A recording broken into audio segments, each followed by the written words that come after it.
Hi, my name is Ted Parsons.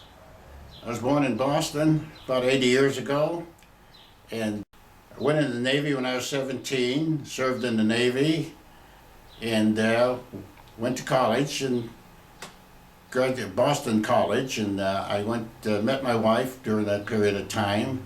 We were married and came to California to live. A little bit of my background now. I'm Italian on both sides of my family.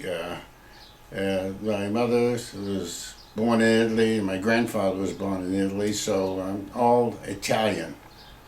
I grew up in a town called Tewksbury, Massachusetts, which is outside of Boston, and I had typical suburban living. Played football a little bit, baseball. Anyway, I was a big sports enthusiast. But I liked to read when I was a kid, and we had a so-called club, like clubhouse and all that, and we enjoyed all the things that kids do. Went to high school dance, high school prom, and all that. Very, very shy as a boy, very shy. Can't tell you too much about the women till I went in the Navy, because that's interesting.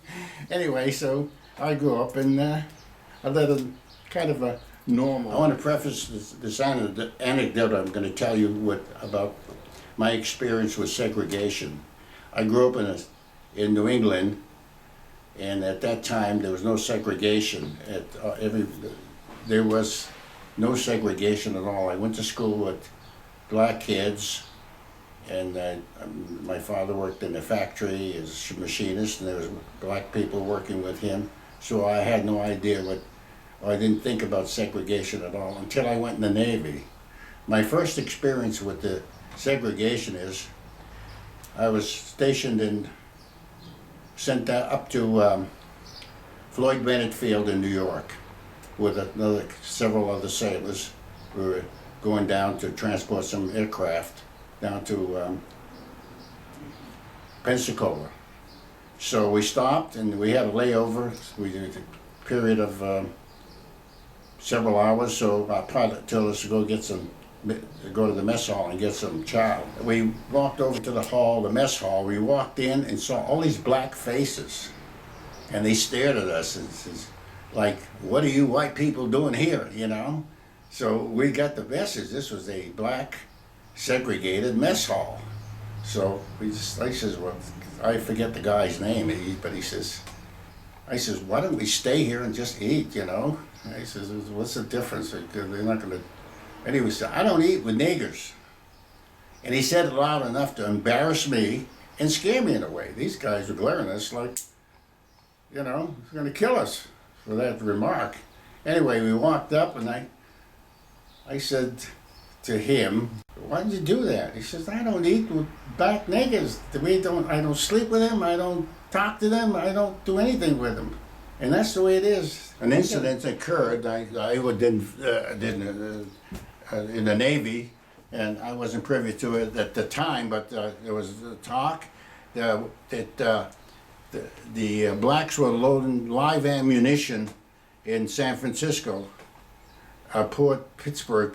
Anyway, it was a common thing. They were loading ammunition, and strictly blacks were assigned to load ammunition. In the Navy, when I experienced the Navy, the blacks were relegated to very inferior positions, like cooks, and nothing that even they weren't even allowed in combat, fearing that they were inferior.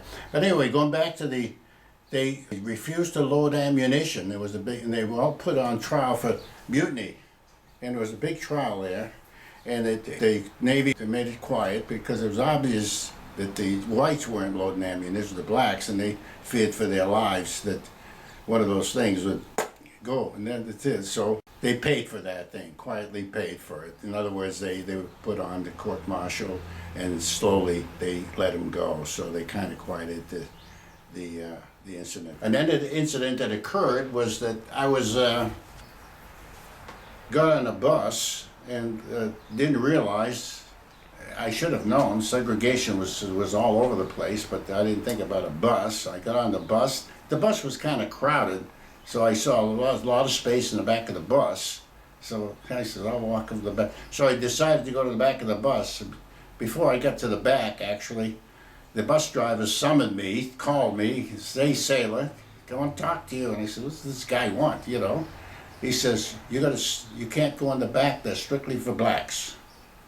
I says, "Even there's room there?" I said, "Doesn't matter. Now you gotta learn the way we do things down here, son." He was kind of an older guy. And I said, "Okay, I'll just go along with it." And meanwhile, the people was looking at me and staring at me, and I says, "Okay, if this is the way they do things here, I'll go along with it."